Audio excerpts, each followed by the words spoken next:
I support this and will give this to John to deliver.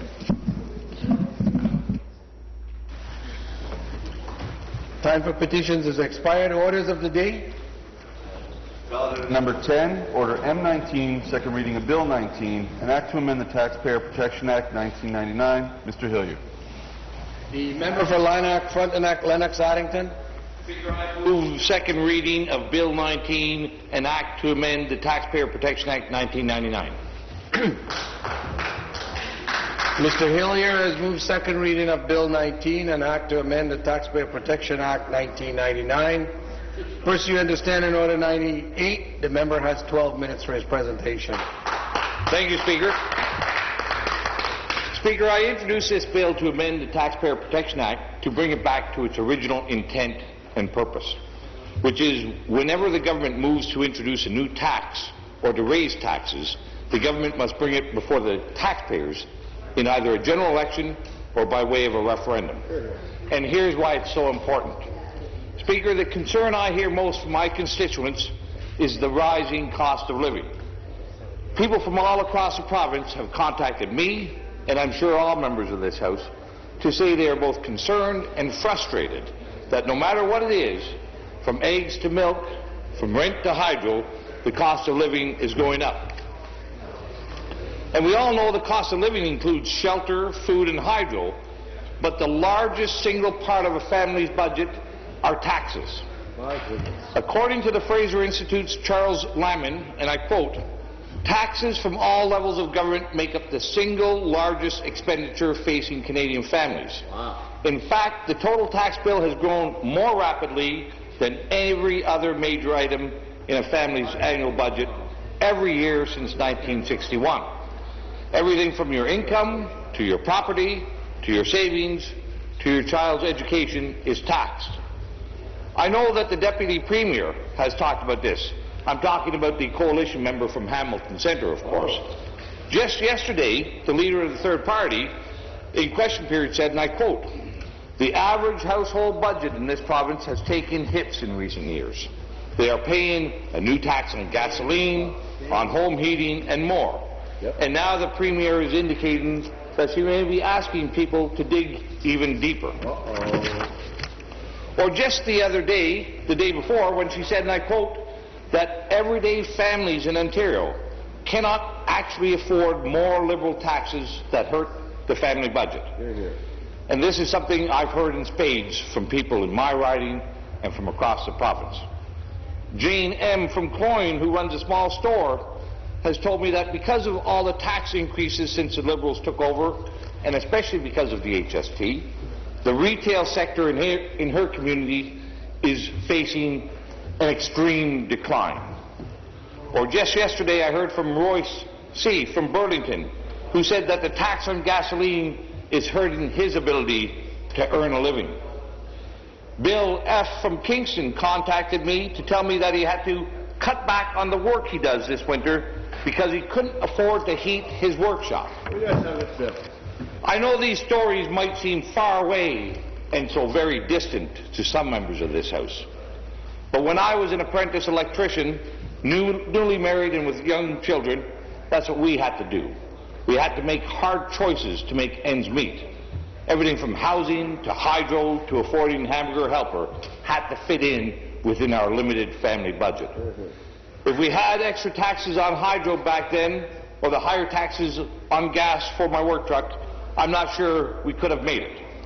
But I can say with certainty that this would have made life a heck of a lot more difficult on myself and my family. It really puzzles me that both the NDP and the Liberals can say in one breath that they care for the disadvantaged and the little guy, but in the very next breath they'll show an utter lack of compassion and will raise taxes on that same little guy, creating even more financial disadvantages for the hard-working people of Ontario. I'm sure the Champagne socialists and the union bosses in the Liberals and the NDP have never had to make tough choices. They've never had to make life-threatening decisions because of new taxes. But Speaker, a constituent of mine from Smith Falls has. She needs a respirator and oxygen 24/7 to live. When the Liberals raised the cost of electricity with the Green Energy Act, she contacted my office and asked me whether the Liberals expected her to, and I quote, to turn off my respirator during peak hours and take my chances with my life. Then, after the Liberals introduced a new tax on hydro, she sent me the message, and again I quote, I literally can't afford to live and breathe in Ontario. She, of all people, needed and should have had a say on the HST because it was a tax on the air she breathes. Everyday people were the reason why the government introduced the Taxpayer Protection Act 14 years ago. It was a new law that finally gave taxpayers a voice and some control over the largest part of their family budget, taxes. The Taxpayer Protection Act required consent from the voters before taxes were raised or new taxes considered, either through an election or through a referendum. Had the Liberal government respected this law, my constituent would have had a vote on the tax on her life. She would have been part of our democracy. But of course, we know what the Liberals did. They hacked and slashed it into effective abolition. In their very first budget, the Liberals raised taxes. They gutted the Taxpayer Protection Act and introduced the Ontario Health Premium. Then the member for Kingston and the Islands introduced the Respect for Municipalities Act in 2005, which allowed municipalities to only disrespect taxpayers with more tax increases. Then they moved on the HST in 2009, tossing on more taxes on hydro, gas, foods, tires, and a litany of other products and services, hurting our most vulnerable. And then they minced the act even more. The junior members of the coalition last year demanded it, that they raise taxes on our most productive workers. That's right. From top to bottom, the Liberal government has shown a flagrant disrespect, not only for the principles of democracy enshrined in the Taxpayer Protection Act, but for all taxpayers. But they were never forthright enough to be honest with taxpayers and repeal the act. No, they just quietly gutted it with exceptions and with legal wordplay. But I hope that the winds of change are blowing back towards democracy and blowing with compassion for those who shoulder the burden of government, our taxpayers, the Janes, the Bills and the Royces of Ontario. After the Liberals announced their plan to increase the number of casinos, my colleague from Lambton, Kent, Middlesex introduced his bill on casino development. Almost immediately, the members of the third party jumped on the bandwagon for this proposal for a referendum on casinos. The third party seems to have a newfound love for democracy, at least when it comes to the issue of casinos. While they are loud about the money government makes at the gaming tables, they expect the hard-working people of Ontario to be silent about the money the government takes from their bank accounts, their paychecks, and their hard work. The member from Beaches, East York, has asked no less than 8 questions of the McGuinty-Wynne government over the last year whether they would support referenda on casinos. On May 3rd of last year, the member for Trinity Spadina rose in the House and declared, and I quote, I believe that a referendum has to happen before a casino is adopted in any city, anywhere. Just 3 weeks ago, the member for Davenport rose in the House and said with regards to a Toronto casino that the people in my community would really like a true consultation on that issue, and they can get that through a referendum. In fact, the NDP member for Essex will even be using his ballot day later this afternoon to support democracy, and I quote, to allow municipalities wanting to be a host site for a casino to undertake a referendum. You're not left out. And even the government seems to be paying some attention, or at least paying lip service, to our lost democracy these days. That's true, lip service. On the Premier's website, she says that increased municipal autonomy and local control on the siting of green energy infrastructure is the way that we shall govern. Yeah. Where's that now? She said that only communities that are willing hosts should have green energy projects. Yeah. But you know, the government hasn't proposed a casino that would be right next door to every house in Ontario. but they have taxed every door and every family behind it. Nor have they proposed putting a wind turbine on everyone's house. But in the past 10 years, they have introduced countless new taxes, and the Minister of Finance hasn't ruled out further tax increases, or as the Premier told me this morning, new revenue tools. The people in this province expect and demand that they will have a voice in their democracy, and that includes tax increases or new taxes. Yes, taxes. Taxes, unlike casinos and wind farms, affect each and every single person in this province. And they also expect politicians to stand up for democracy and stand on principles, especially on the things that affect people the most. That's taxes. They want their politicians to support referenda, not just on casinos like the NDP seem to only care about, but on taxes as well. They will not tolerate the contradictions of a party whose Labour critic uses his ballot day on casino referendums, but will he vote for a bill to do the same on taxes? I don't know whether the members of the Liberal Party and the NDP know how taxes affect their constituents, or whether they know how many hard choices they force Ontario workers to make because of their history of reckless tax grabs.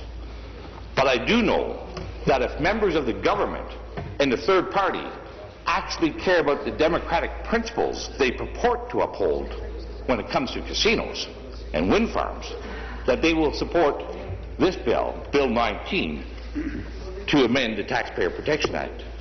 Anything less, Speaker, is nothing short of hypocrisy of the highest order from the Mimosa Coalition.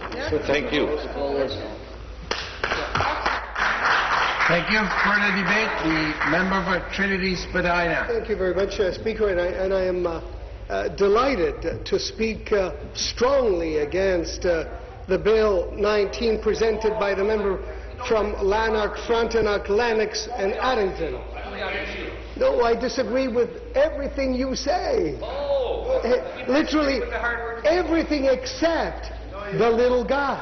And it's a question of it's a question of who actually defends the little guy. Because you guys surprise me a whole lot. Because you talk about the little guy all the time, and yet it is the policies of conservative governments that affect the little guy the most.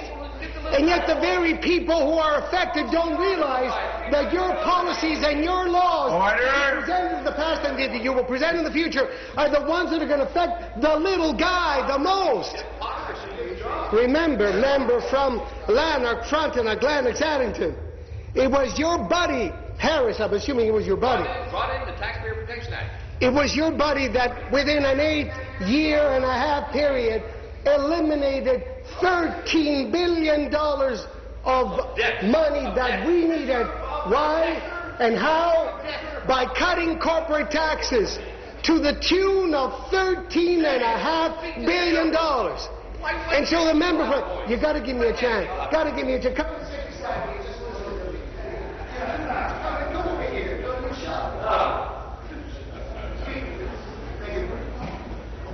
I would ask the member for Lanark, Lennox, Addington to come to order. The entire House provided you the opportunity to speak, and it was totally quiet. And I will ask the member for Trinity Spadina to speak through the chair, not to the member from Lanark. Why I happen to go to the other side is not my fault. I do my best. I just give you one warning.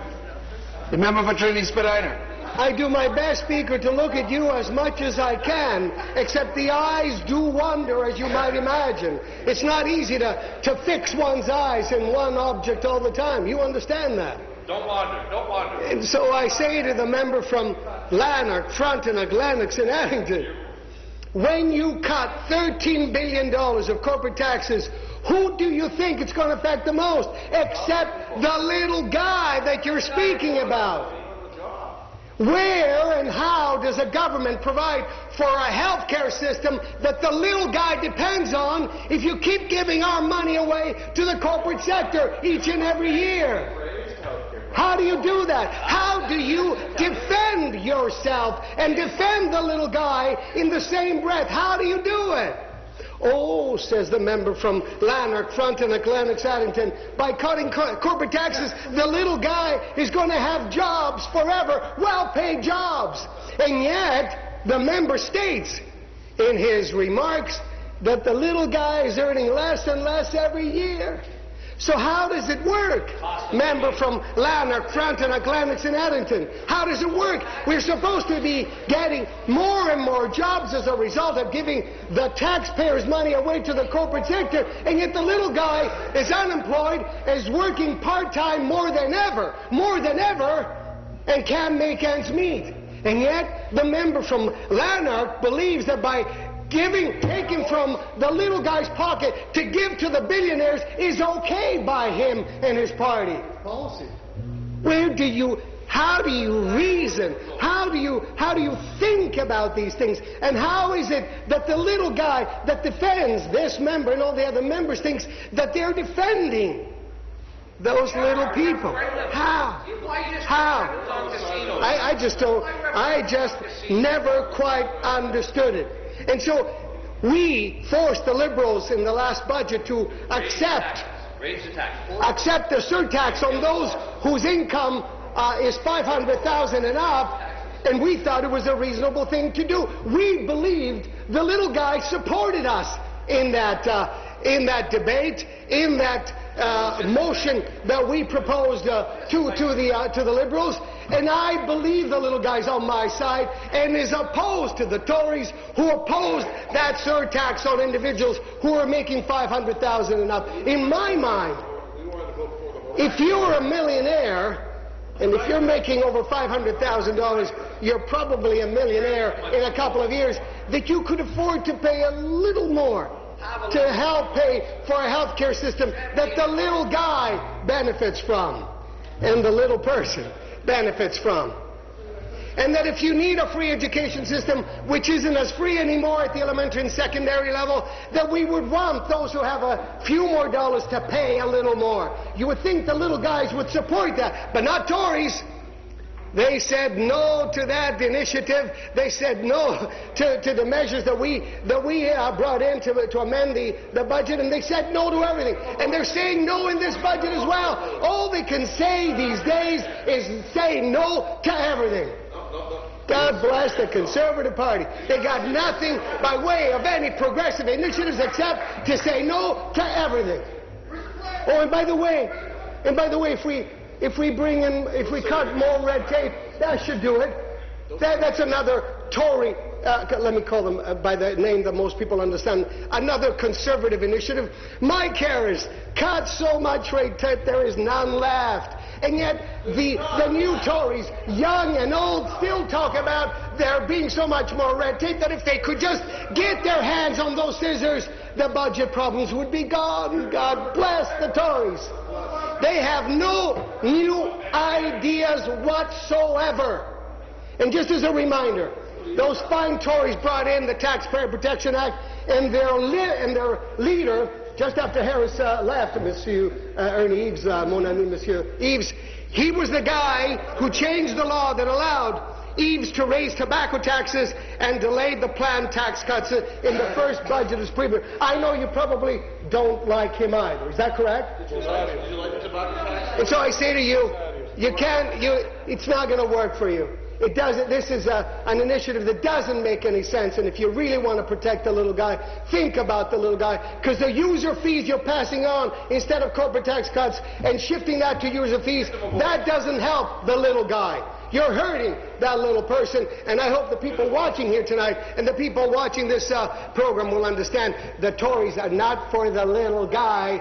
They're for the big corporations and the millionaires. Thank you.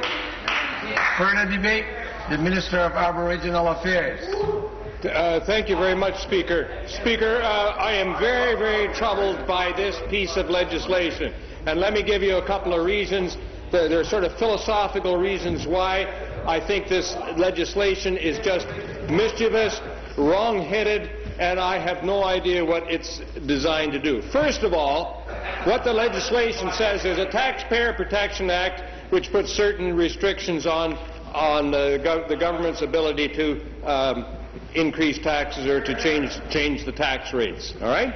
So that in itself is a... The member for Lanark, Frontenac, Lennox, Addington, you're warned. Is a responsible piece of legislation because it focuses everybody's minds on thinking through very carefully if they're going to change a tax rate. But they want to, this legislation takes it a step further, and it says that under no circumstances can one ever amend the Taxpayer Protection Act. So what he's asking the legislature to do is to pass a law saying that we can never amend the Taxpayer Protection Act, and then we're sort of locked into this deep freeze forever and ever and ever. Now, why is it disingenuous? It's disingenuous because here's a government opposite, a member opposite, who says he wants to engage in the structuring the financial affairs of the province in a responsible way, and he says that this piece of legislation tying the hands of government in perpetuity, in effect, is a responsible way to go about it. Now, this member is a member of the same caucus that when we formed the government 5 or 6 weeks ago, and we announced that we'll be having a budget soon, sometime later in the spring, and his party was invited to give us your best ideas about what should go in the budget. Talk to us about what your view is of how the budget should be structured. We've said that to both opposition parties. And what does the PC party do? And is this a responsible reaction from a party who purports to be a loyal opposition and is conducting itself in the best interest of Ontario? They have announced the day the government was sworn in, they announced that day that whenever the budget is introduced and whatever is in the budget, they are going to vote against it. Now, how can that be a responsible position for any party to take, to say to the governing party, you've just formed a government, we tell you the day after you formed it that we know when you introduce your budget in 5 or 6 weeks' time or 7 weeks' time, we're telling you right now that we're going to vote against it. We don't need to see it. We don't need to know what's in it. We don't even want to talk to you about it. Is that a responsible opposition party? Surely the opposition party, if it has views of what should be in the budget that are opposite of the views of what the governing party has, come and articulate a position and say, we think this should be in the budget, we think that should not be in the budget, we think the budget should be structured thus and thus, and we can sit down, as the Premier has said, in a minority government, sit down with the opposition parties and have a constructive and a substantive and a meaningful conversation about what the budget should look like. Give us your ideas. But how can you sit over there and say from day one the government is sworn in, when it comes time to introduce your budget, we don't want to see it because we know we're going to vote against it. No show. I mean, that is irresponsibility at its height. I have many constituents in Willowdale, and I have many conservative constituents in Willowdale who are just dumbstruck. They've been in to see me at my constituency office. They've called me, and they've said, David, I'm a conservative, come to order. But I like to think of myself as a responsible conservative, and they sit down in my constituency office, and they have given me some ideas. They say, well, take this back to your caucus.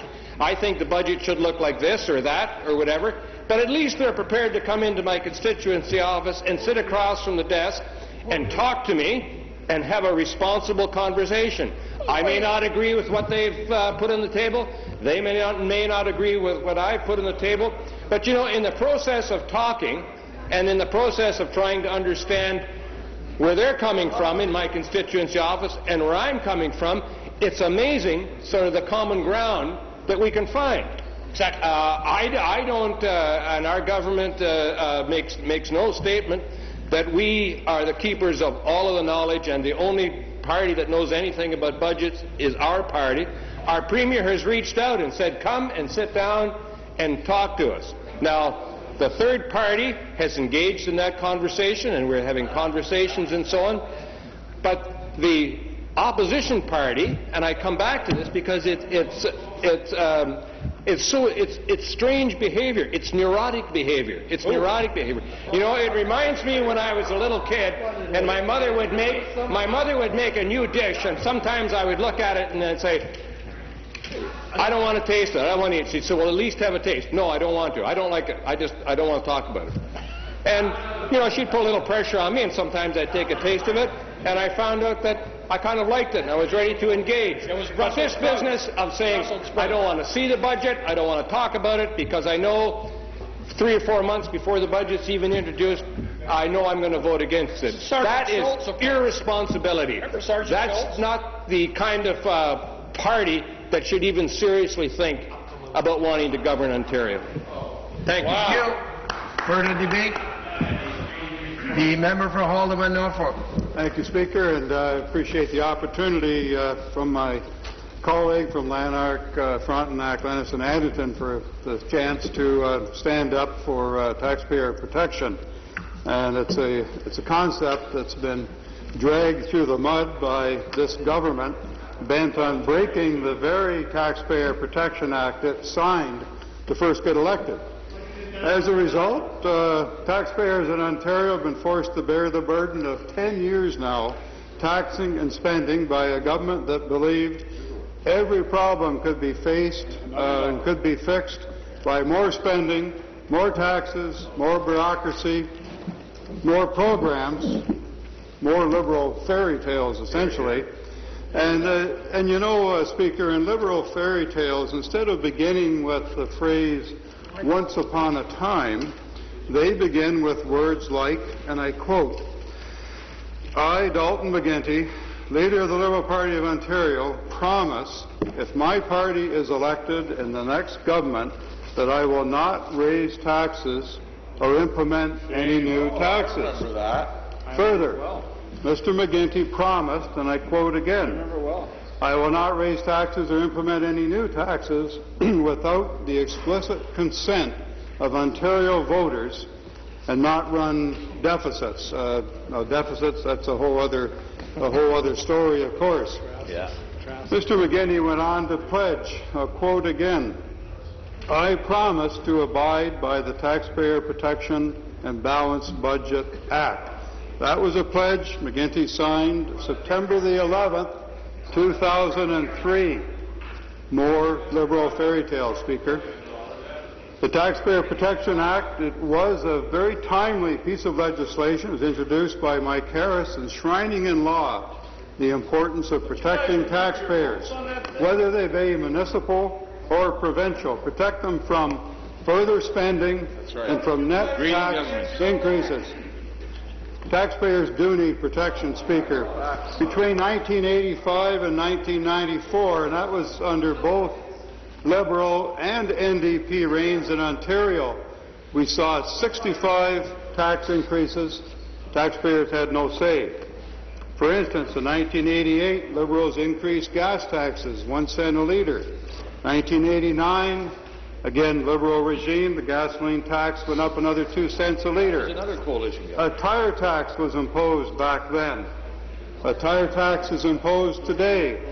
You pay up to $1,600 in tax on a tractor tire, Speaker. 1991, I'll now refer to the NDP government. They imposed a gasoline and diesel tax. That was an additional 3.4 cents a litre. 1992, the NDP raised personal income taxes. 1993, they raised income taxes again. What happened to taxpayer protection? Then we had this pledge. What happened? We got a commitment from Mr. McGuinty. Obviously, it was an election strategy, saying you're doing anything to garner votes. We've seen that most recently with the gas plant cancellation. So it's difficult. It's difficult to take. It's difficult to watch this government as it ensures continued destruction of a promise to uphold the values of the Taxpayer Protection Act. This government, as we now know, continues will continue the McGuinty legacy. I predict continued tax increases in the coming budget. I'm not voting for this budget. An implementation of new taxes will run deficits. We know you guys. We don't trust you. You tax and spend. Everybody knows that. It's time to restore those protections that we guaranteed in 1999. It's time to beef up this legislation. It worked for a while until we had a government that was lacking in ethics. For that reason, I'll be supporting this legislation, Speaker. Hear, hear. Thank you. Further debate, the member for Timmins, James Bay. Well, this is like deja vu all over again. You know, we got our, it's like it is Groundhog Day. The Tories have stuck their head out and found out they broke their own law a couple of times. I just find this is like, it's really interesting and a little bit thick coming from the Tories, trying to be seen as, oh, the big champions. They're going to go out and they're going to champion for the people of Ontario to protect them from evil governments, from being able to ever raise taxes on them again. I remember that mantra. You were here, Mr. Marchese. We were both in that election where Mike Harris came into this House and he ran on the mantra, the same mantra that this member is putting forward today. And then when he got to the legislature, he actually passed the law and he put the law in place. And what did the government? Oh, he didn't do what the government he said he was going to do when they got a chance. When they got a chance and they were in a little bit of trouble fiscally and they had to be able to deal with revenue. What did this government do of Mike Harris and Ernie Eves? They broke their own law. They stood in this House. I remember Tim Hudak. Tim Hudak was a member at the time. I think he was Northern Development Minister. And Jim Wilson was here, and Ted Arnott was here, and a whole bunch of other members who were here at the time. They stood in this House and they voted against the very act that this member is putting forward. Why? Because the government was having fiscal problems. They said, we got to raise taxes. And I hear this member saying that was different. How is it different to the people back home if it's a Tory that raises the taxes, a New Democrat or a Liberal? Oh, Tories somehow or other are magical in being able to raise taxes and only they know when? What hypocrisy!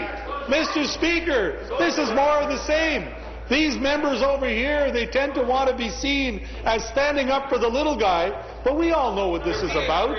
This is all about standing up for the people that they represent as conservatives. It's not about the little guy. Look at the white papers that this party has put forward. Tim Hudak is, and they're going to applaud the white papers. Stand up and applaud the white papers. Come on, applaud, applaud. Applaud those white papers and do it again. I'm going to run on those white papers. It's so crazy. My God, they're saying, you know what? If you happen to have a defined pension plan in this province, that's wrong. And we got to take it away from you. All those people that have put 10% of their income into their pension plan for the last 20 or 30 years, take it away. And they say, oh, let's get rid of unions. They're just a pain in the bum. We don't need unions. We don't need people having collective bargaining. That's a bad thing. And here's the best one. They say, if your son or daughter goes to college or university and they happen to not get a good mark, they won't be able to borrow money. Because Tim Hudak says only those people who have marks can borrow money for a student loan. Have you ever heard such craziness? These guys talk about helping the little guy. This is all about helping the elite and those in our society who need the least amount of protection. These guys are so far right-wing, they make Mao Zedong like a socialist, not a communist, my God. These guys are something else. So I look at this bill, and I say, do I believe for 1 second that if this bill was to pass under a conservative government, that if they were in trouble, they wouldn't do what Ernie Eves did the last time? Not for a second. They'd be running to the House with a bill and say, we're amending our own act and we're going to raise taxes, as they did when they were in government. They overrode their own legislation and they stood in this House proudly saying we have to be able to do this. Tim Hudak and our friend Mr. Wilson and our friend Mr. Arnott and a whole bunch of conservative members over there. So, Mr. Speaker, wow. You're just trying to buffalo people. I think we should be careful about the language you use in the Tory caucus. But I would just say our conservative friends over here are really, I think we should create an award we should have created an award in this legislature. The No Award. The No Award for the party that pretends to stand up for people but always says no.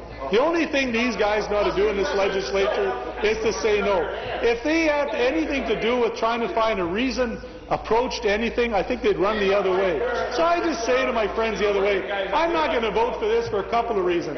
One is because in the end, it's not about raising.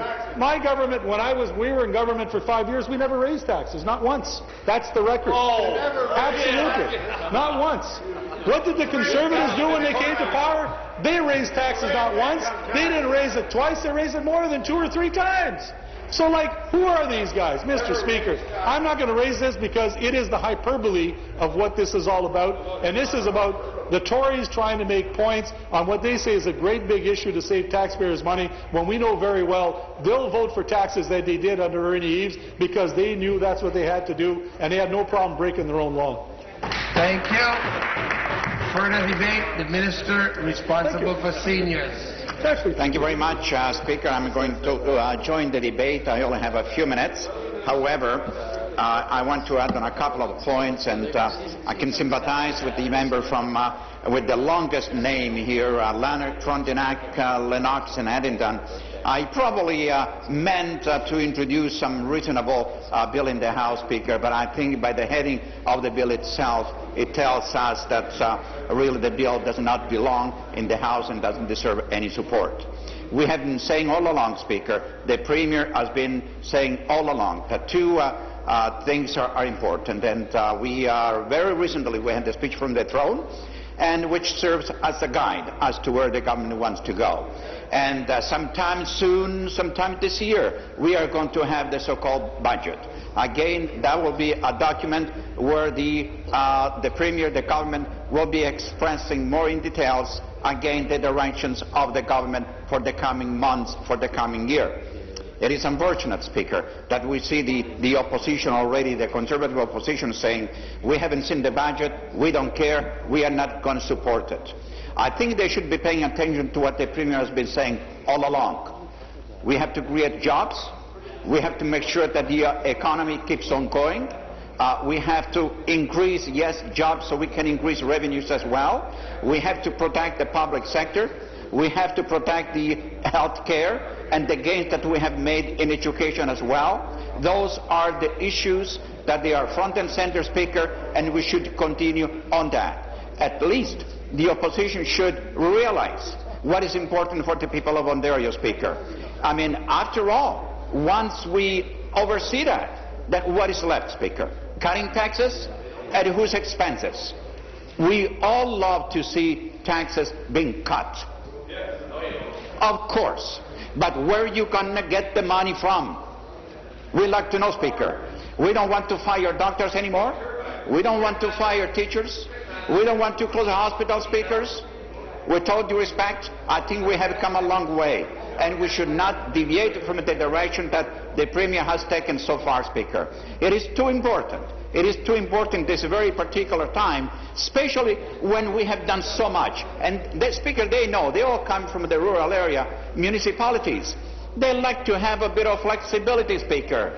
We can't keep on saying to local municipalities, you can or you cannot. A few years ago, we did amend the Municipal Act, Speaker, giving municipality more powers where they wanted it, so they can decide in their own municipality what's best for them, what to do, and how to do it. So I think we should continue on that particular mentality, Speaker. We should not interfere here in this House when it comes with the well-being of our taxpayers. We have paid too much attention, Speaker, making sure that we provide good health care. And of course, we hear in the House from the members, sometimes we get questions about home care, more assistance. And Speaker, we have come a long way. We have been doing that. But there is more to be done. But the question is, if we go that particular route, we will have to find the money and cut somewhere else. We don't want to cut services. We don't want to cut in health care, in education. We want to maintain a full-day kindergarten. We want to build more schools. We want to hire more teachers. Speaker, where do we go when we say we cut taxes? Where do we go and get the money? I think this is something that we should be considering before we introduce a motion that really goes counteractive to the best interest of the people of Ontario. So I am grateful that the member has brought the motion. We have to be respectful that it is individual members' hours, it's private members' hours, private members' bill, Speaker. And we would love to deal with motions, issues that we all could support. Because if we can all them support all of them, Speaker, it means they are good and they would be good for the people of Ontario. So with all due respect, I have said to the member, he's got a lot of work to do. I have no idea where this motion is going to go today. But from my part, I have no idea the rest of the members what they're going to do. I can support it. Because I know for a fact, Speaker, because when I speak to my people, and especially I have a large component of the seniors in my area, they said, well, if we hear cutting, if you're going to cut, what are you going to cut? So I think the seniors are in my mind, seniors' benefits are in my mind, Speaker, as they are the kids from kindergarten, as they are teachers, as they are doctors, as they are nurses, as is the economy. We have to create jobs, Speaker, and if we don't do that, we cannot proceed in improving our economy. I think, especially in the school, Speaker, we are doing so well to make sure that we provide the best education to our young people, so when they come out of school, they can really face the pressure that we have external, Speaker. So I thank you for the time that you have allowed me, and my time is up. Thank you, Speaker. Thank you. For the debate, the member for Barrie. Thank you, Mr. Speaker. It's an honor to stand here today and speak to the Taxpayers Protection Amendment Act from my colleague from Lanark, Frontenac, and Lennox and Addington. That's a mouthful. It's clear, Mr. Speaker, the Liberals have actually broken this act at least twice. And it's also clear, sir, that this act needs to be strengthened. We've got to make sure it doesn't happen a third time. I read recently when I was preparing for this debate an interesting quote from Robert Heinlein. There's no worse tyranny than to force a man to pay for what he doesn't want to merely because you think it would be good for him. I think that's very appropriate when we're talking about taxpayers. We need this protection. Raising taxes, Mr. Speaker, should be the last resort for a government to achieve money. It should be the last resort when a government needs more money. It should be a last resort when a government needs to pay for something. We have an obligation to the people of Ontario to look for money in other places. That means looking for efficiencies. That means looking for maybe some cuts somewhere. It means looking to make sure that we're running the most efficient government we possibly can. And when we look at the endemic scandal of this government, well, let's not forget, the electorate sometimes has a short memory. Let's not forget about OLG, Orange, gas plants, e-health. I mean, the list goes on and on and on. So when the member says, where are you going to find the money? If I start adding those up, I'm not into the tens of thousands of dollars. I'm not into the hundreds of thousands of dollars. I'm not even in the millions of dollars. I'm in the billions of dollars. People can't even relate to that number. It's so high. It's ridiculous. So when we have an act that tries to hold this government accountable to the people of Ontario for the tax money they spend, and they stand up in this House and tell us that they don't know that there's any other way to get money out of government, so they don't have to raise taxes and don't have to go back to the people to ask them to raise taxes, is ludicrous. And let's talk a little bit about the little guys. You know what? I look around me and I see the member from Northumberland, Quincy West, who has a young family. He's a teacher. I look at the member from London, Middlesex, who's got a small family business, or the member from Halbert and Court Lakes Brock, who's a nurse. When I look around me, I mean, what do you think we are? If I'm not a little guy, if all the people sitting around me aren't little guys, if all these people with young families to support don't represent people who don't want higher taxes and want their money spent properly, I don't know what little guys are. So don't talk to me about little guys, because I'm surrounded by them. And it's a little rich.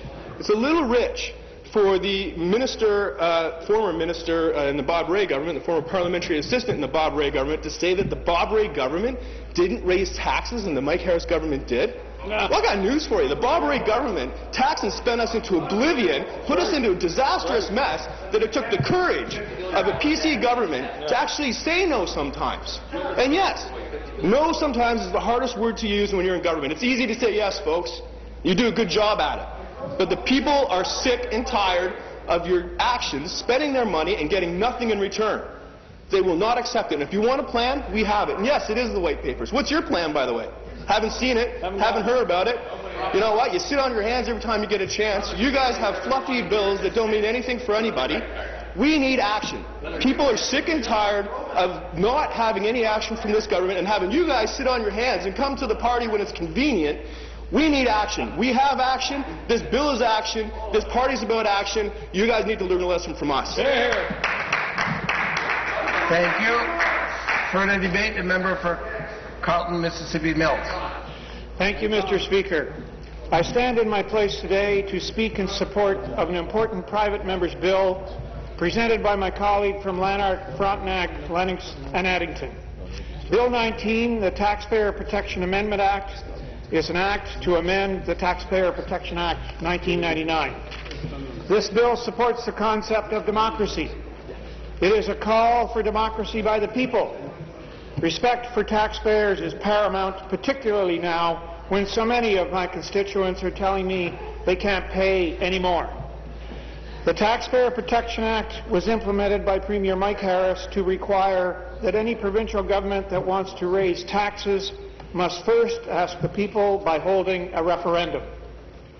The intention of the original Taxpayer Protection Act was to make governments accountable to the people that they govern. In the last decade, this Liberal government has amended the Taxpayer Protection Act to allow for the biggest tax increases in Ontario's history without the consent of the people. It is clear that the Taxpayer Protection Act needs to be strengthened to respect its original intent.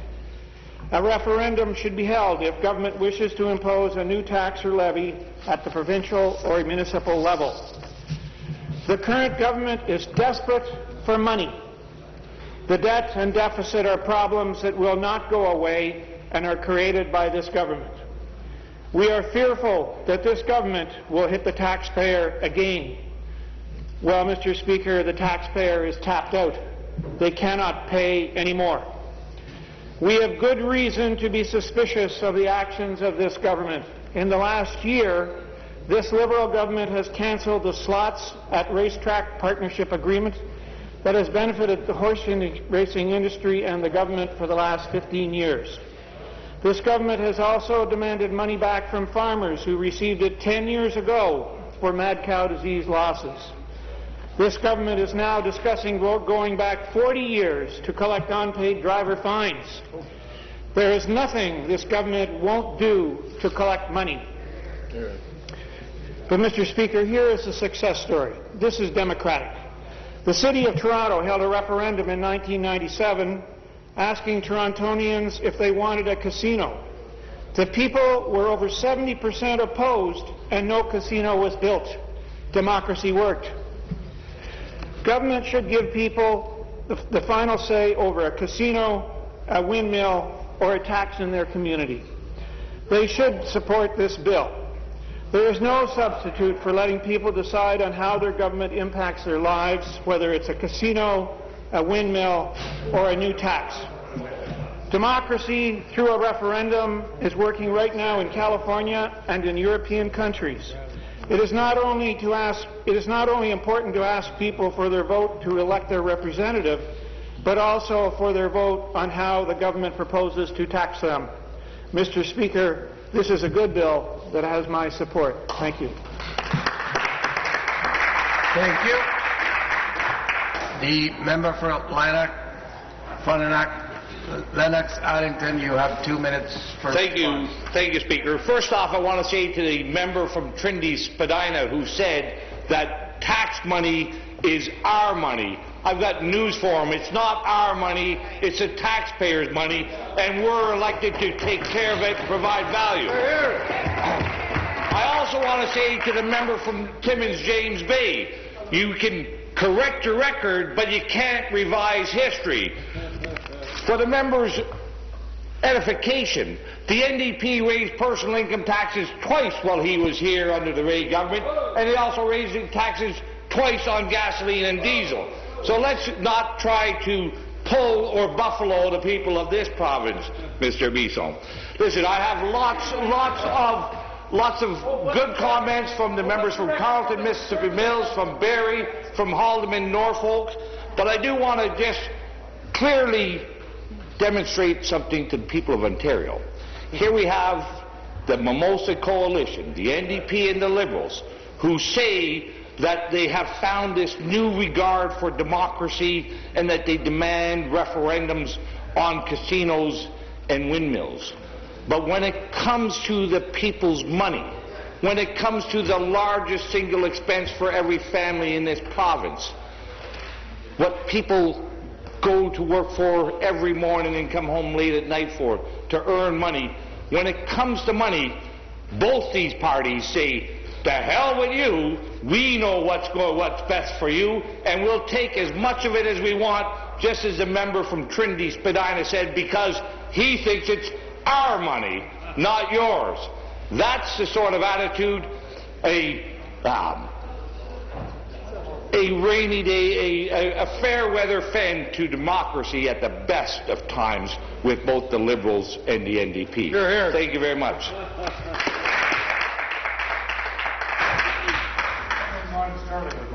Thank you. I will vote on this item at the end of regular business. Before I go to the